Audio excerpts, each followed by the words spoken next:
I came on today, one, because I believe in what this panel is doing, but more importantly, I need to appeal to this panel to help us save your lives, my life, and everybody's life. We are closer today than we have ever been, ever, in the history of the nuclear era. Since nuclear weapons were used in Hiroshima and Nagasaki, we are closer today than ever for nuclear weapons being used again. We are literally at the threshold of a nuclear war. This isn't hyperbole. I'm not here to scare you. I don't give a damn what you think. You're going to die unless we do something to stop it. This is on full frickin' automatic.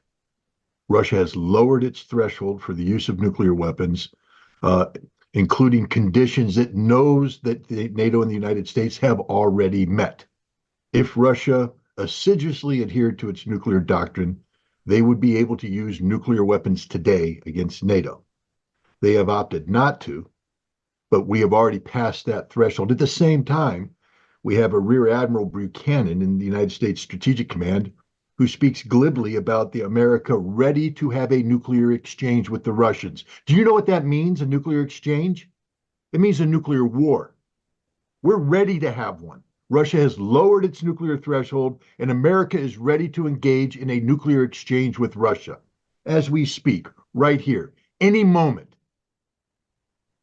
Right now, the United States and Europe are trying to figure out what to do after Russia responded to their foolish decision to allow Ukraine to use ATACMS missiles and Storm Shadows missiles to strike Russia. Russia has responded with a unique missile system, an intermediate range system, um, which we know very little about. But what we do know, or what we can speculate based upon past practice and what's going on, is this missile is special purpose built to take out targets of concern in NATO deployed in Europe. I believe this missile was developed on the orders of President Putin sometime this last summer, to destroy the Dark Eagle missile complex that the United States is. It's a hypersonic intermediate range missile. The Mark 41, you know, Aegis Ashore air defense system that was ostensibly built to deal with Iran, but we all know is built to deal with Russia. And today, NATO views it as a mainstay in their air defense against Russia. Um, this system is designed to take that out. It's designed to take out command and control facilities, logistic facilities from top to bottom, left to right, all of Europe, using non-nuclear payloads. But nonetheless, this would be a Russian strike against NATO. What Russia has demonstrated is that it is ready right now, as we speak, to strike any target in Europe if Europe gives them an excuse to do so. How will Europe respond? Article 5. According to Joe Biden, this is a sacred obligation. Many NATO nations have been leaning forward, waiting for an opportunity for Article 5 because they believed Russia was bluffing, but Russia isn't bluffing. Russia just proved it's not bluffing. And now, how does NATO respond to this? Back down, retreat? Too much political capital has been invested. And there are still people in the White House, in the State Department, in NATO who believe that Putin is bluffing. This was just an experimental system, after all. It's not as though Russia really means to use this. Russia's not bluffing. And if we continue to call his bluff, call Putin's bluff, call Russia's bluff, there will be a nuclear war. And I'm very concerned that because we are in a very compressed timeline, we have the Biden administration, together with their NATO allies, admitting that they're seeking to Trump-proof NATO, Trump-proof Ukraine, Trump-proof this policy of the strategic defeat of Russia, so that by the time Donald Trump is sworn in as president on January 20th, he will not be able to change any of this. That means that there's a compressed timeline between now and January 20th to get all of this in place. And they can't afford delays. They can't afford pauses. They can't afford doubt. And my concern is they are going to aggressively move forward, forcing Russia's hand. And then we're going to have Admiral Buchanan's little nuclear exchange. But there's no such thing as a little nuclear exchange. There's no such thing as limited nuclear war. Once the nuclear weapons start flying, read Andy Jacobson's book, Nuclear War Scenario. It quickly spins out of control. 72 minutes after the first nuclear device explodes, we are all dead. That's where we're at. Now, what are we going to do about it? I mean, we can have conferences, etc. I think we only have one chance at stopping this nuclear war, and that is to get the president-elect to become actively engaged in calling out the Biden administration and speaking to the American people. Regardless of what you stand on the election that took place on November 5th, there was a winner. And that winner is Donald Trump. And Donald Trump has articulated a policy that seeks to end the conflict in Ukraine and prevent a nuclear war in Russia. If you don't believe me, refer to the article published on The Hill magazine, authored by RFK Jr. and Don Trump Jr., two people who are on the inside of the Trump team. They wouldn't have published this article without the permission and concurrence of Donald Trump. We know this is Trump's position. The American people endorsed this position when they gave him the mandate to govern. And yet now the Biden administration is operating in a way that directly contravenes this, seeks to disrupt this, seeks to make it impossible, and in doing so pushes us to the brink of a nuclear Armageddon.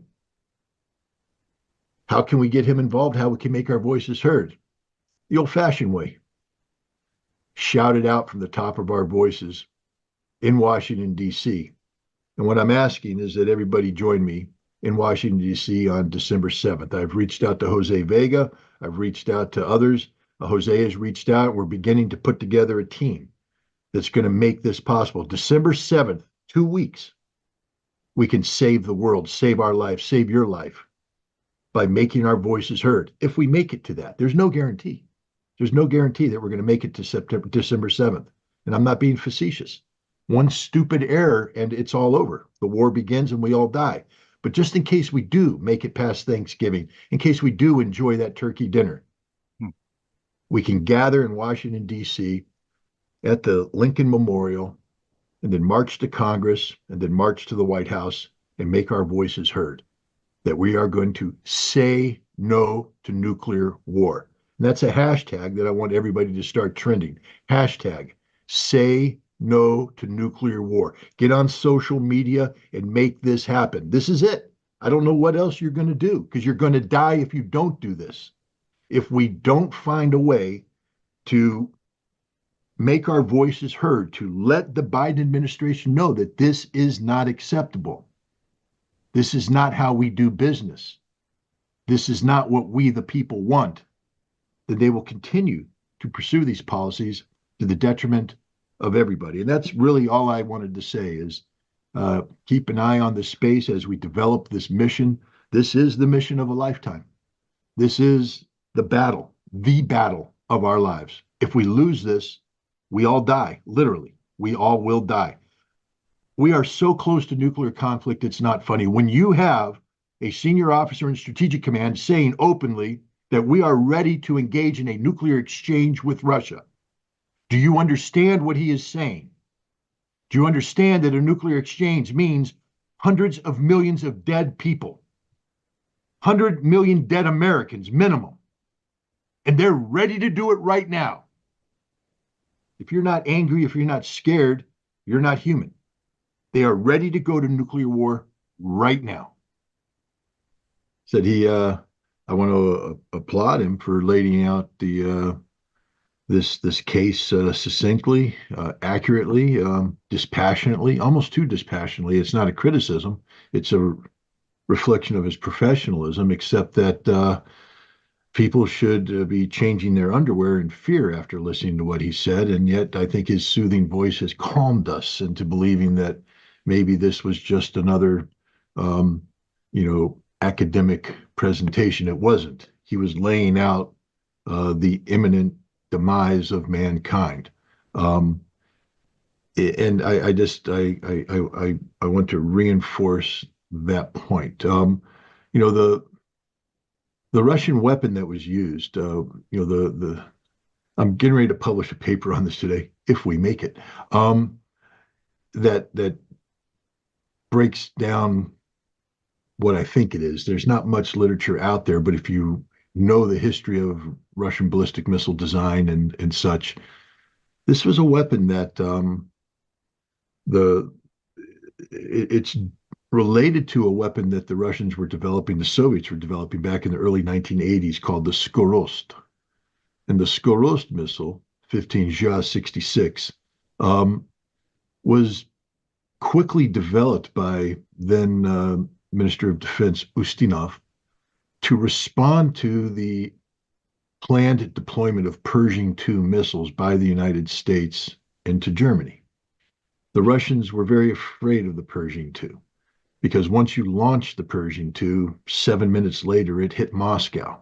And the Russians were not happy about that. So they built this missile, the Skorost, which was an amalgam of components drawn from the SS-20 Pioneer, the Mod 3 version of the Pioneer, the SS-25, which was still under development, the SS-27, which was top secret under development. Nobody even knew it existed. And they put it all together in a two-stage missile topped with conventional warheads, and they were going to flood Czechoslovakia and East Germany with these systems and monitor on a continuous basis the Pershing II bases. And the moment the Pershing II went to the field in a in a manner that looks, suspicious, they would take it out preemptively. That was what the Skorost was all about, to preemptively take out emerging threats. The system was nearing production when the INF, in fact, it was ready to go into production in March of 1987. But in December, Ronald Reagan and Mikhail Gorbachev signed the Intermediate Nuclear Forces Treaty, so the Skorost went the way of history. And in doing so, the Skorost, people need to understand, again, I keep telling people, there was a time when we talked to the Soviets. There's a time when we talked to the Russians. I spent a lot of time at the Russian embassy in the last 2 years attending functions and talking to Anatoly Antonov, the ambassador, and talking to Major General Bobkin, the defense attaché, and talking to his officers and having very detailed conversations. I just, remind Bobkin was a former, when we started talking, he's a strategic rocket forces guy who was in an SS-25 unit in Novosibirsk when I inspected it in 1990. What a small world we live in. And he was sent to the United States to help facilitate arms control talks, how to prevent the very crisis that we're in. Anatoly Antonov is an expert on the United States. He speaks English fluently. And he was, of course, the man who negotiated the New START Treaty with Rose Gutmuller. He was ready to engage again on extending the New START to prevent exactly what's happening. Anatoly Antonov was here for 7 years, and the U.S. didn't talk to him. Bobkin arrived, and the first thing that happened is that the Ukrainians got him blackballed in the defense attaché circuit, so nobody talked to him. Had they talked to him, as I did, they would have gotten an insight into how the strategic rocket forces felt about the INF Treaty, about the START Treaty, about disarmament, about what Gorbachev did to them, and how they feel that impacted their national security. And you would understand that they were very bitter about this entire experience. They felt that they had been weakened by it and that they were ready to regain the former glory of the Soviet strategic rocket forces. If you know anything, again, if you've studied Russian military history, Soviet military history, you understand that the present day is very much influenced by the past. So when the United States withdraws from the Intermediate Nuclear Forces Treaty in 2019 under President Reagan, Putin said, we view this treaty as being very important to prevent war. And so we will not develop new intermediate range systems, and we'll act as if the treaty is in force so long as you don't deploy intermediate systems into Europe. Of course, earlier this year in a NATO exercise in Denmark, we deployed intermediate nuclear forces, intermediate range missiles, nuclear capable, to Denmark. And Putin said, okay, we're moving forward. And the byproduct of this is the missile that was tested the other day. But people don't understand what this missile is. This missile is the modern day version of the Skorost. You see, the Russians are building a missile that can be pushed forward and be ready to preempt Dark Eagle, our intermediate missile. The Russians just put the Mark 41 Aegis ashore on notice in Poland. That is a target. The target that will destroy it is this. Look at what this was. This is a missile that makes use of not the YARS, which is what the Rubiej, the RS-26, which was this is derived from, used the YARS first stage. This uses the Keder first stage, the Cedar. Now, most people don't know what the Cedar is, but the Ukrainians just came out and said that it's the Cedar. How would they know? Well, they have the debris.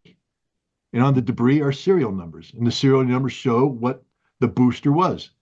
This is the most modern booster that the Russians have. Similar in size to the R's, so as it doesn't change the configuration of the system, but it has unique solid fuel principles that allow the missile to burn in variable speeds, making it impossible to target. The other thing it does is it doesn't use traditional MIRVs. I keep hearing people say multiple, independently targeted warheads. That's not what this was, not at all. This is the new system.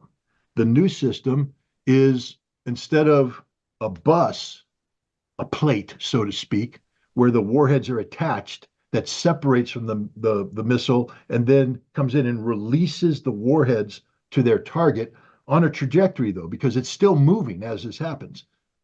What we have now is independent mini missiles that are there, and they fire themselves. So the first stage takes it up, second stage puts it in, and then you fire these independent missiles.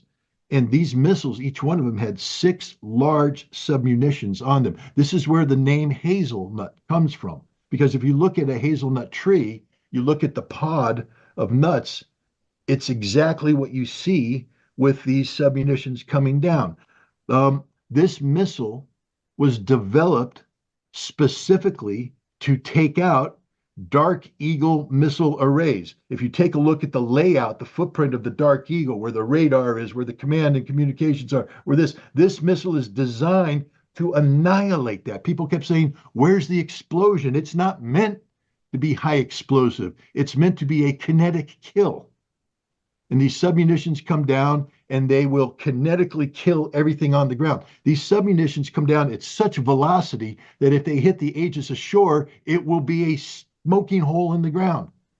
This is what this missile is designed.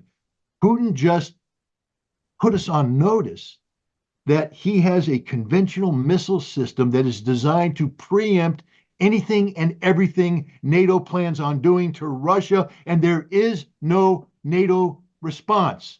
There's nothing they can do about it. This is literally the equivalent of the most alpha wolf in the world coming in and pissing all over your home. That's what Putin just did. And it didn't have to be this way. Putin said right there, your withdrawal from the INF Treaty was the greatest mistake you have ever made, because now you have compelled us to do this. And here we are. We didn't want to be here, but because of all the provocations you've done, we have checkmated you. And that's the case. I don't think the West has woken up to what has just happened. It is over for the West. The only thing we can do is nuclear war. And sadly, we have somebody who believes that we can have a nuclear exchange. I just, again, want to have people reflect on what that means. It means the Biden administration is ready to sacrifice 100 million Americans for Ukraine. The Biden administration is ready to sacrifice 100 million Americans for Ukraine. And is that what we want? So I want to thank Professor Starr for his presentation. It was fantastic.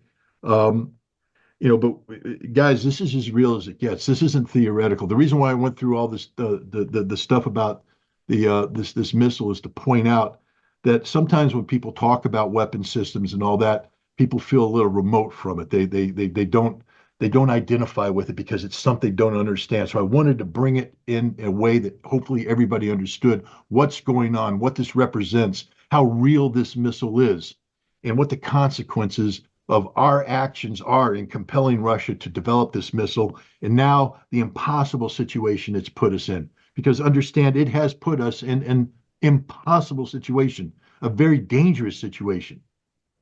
By revealing this missile and showing his willingness to use this, Putin has literally given the West two options: capitulate or nuclear war. We have to find a way to find a third option. We have to find a way to get in between. We have to find a way to communicate. And this is a communication that isn't just amongst an American audience. We have to communicate with the Russians. Now, we can't do it directly because that's against the law, apparently. That's the Logan Act. But we can do it indirectly. For instance, me talking to you.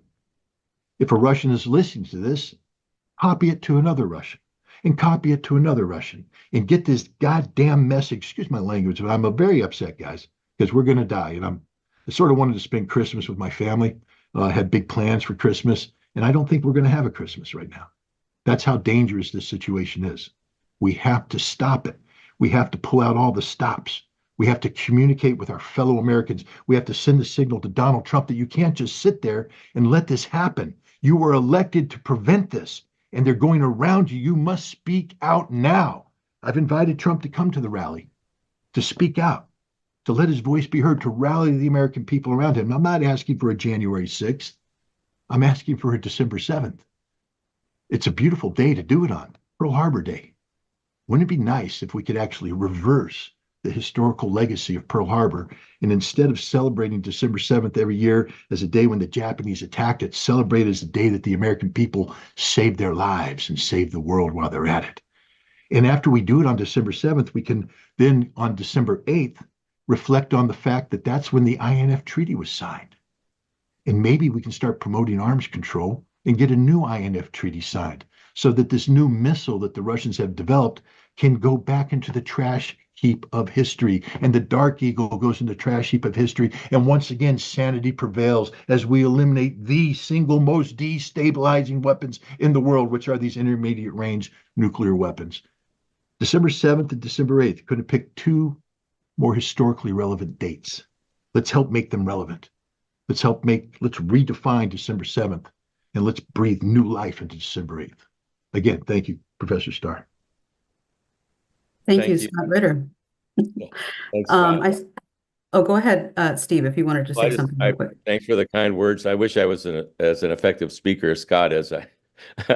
And I didn't mean to misinform about the MIRVs. I didn't understand that about the new weapon system. No, you didn't misinform. I just spent the whole night. I'm looking tired because once I get involved in something like this, I can't stop it. It's what I did in the Marine Corps. It's what I did in every job I ever had. Once I got an idea, I just had to keep digging and digging and digging. I've been spending all night putting this together.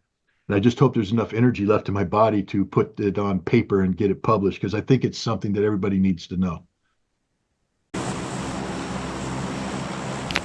Hello guys, welcome back to my channel. Today I am back with another new video. I need In attachments. this video I have started playing GTA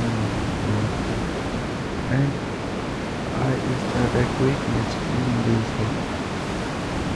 Now I am landing before the Georgeville city, but I think there is too many enemy already has landed. That's why I am going to this side.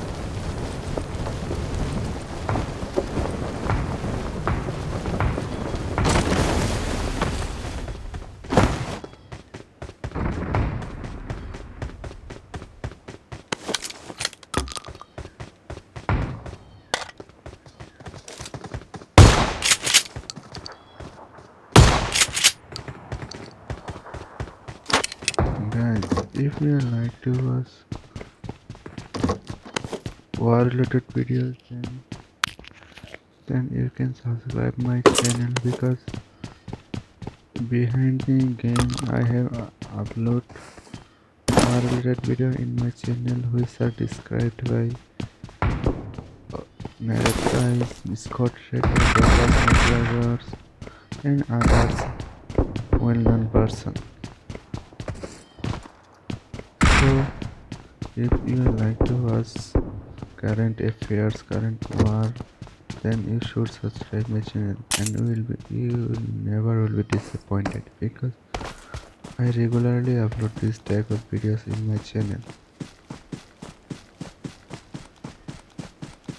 So come to my channel and check out every videos, and, and if you think this is are useful for to you, and then you can subscribe and you can watch each and every of my videos.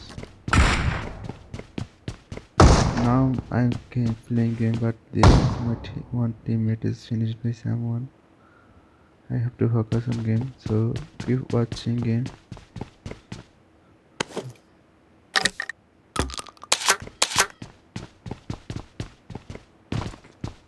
I think my game is lagging.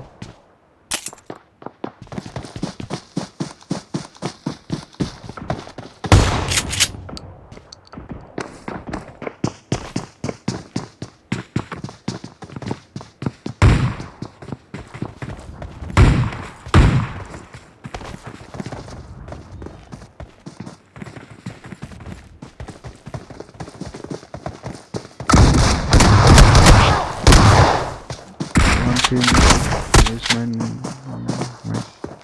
one enemy has finished me. Guys, keep watched. There is too many enemies now, that's why they easily finished me. I think they did not show me, that's why I'm trying to hide myself, but this was my mistake. So guys, if you like to watch video like this, then you can subscribe, and you should subscribe. You will be never disappointed. Basically, I upload one video in my channel, and my target is war related videos, nothing else. There is an enemy. My teammate has